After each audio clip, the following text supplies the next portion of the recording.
Miles never imagined his life would take such a devastating turn.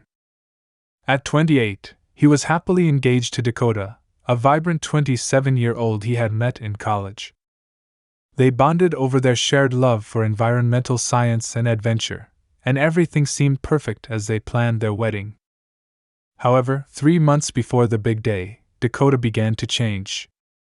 She became distant, glued to her phone, and often claimed she was out with friends. Miles attributed her behavior to wedding stress, trying to be understanding.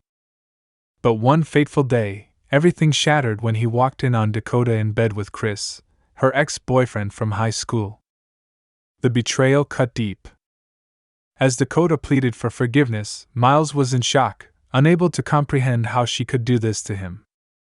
He packed a bag and left to stay with his brother, needing space to process the devastation.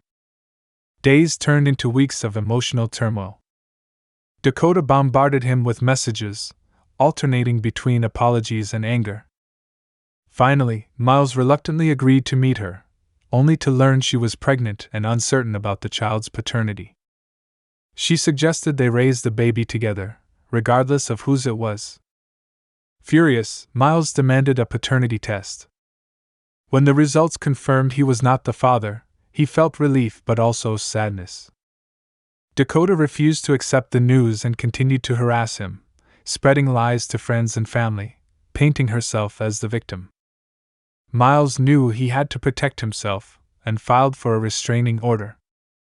As Dakota escalated her manipulations, even starting a GoFundMe page using his name to solicit sympathy, Miles decided it was time for a fresh start.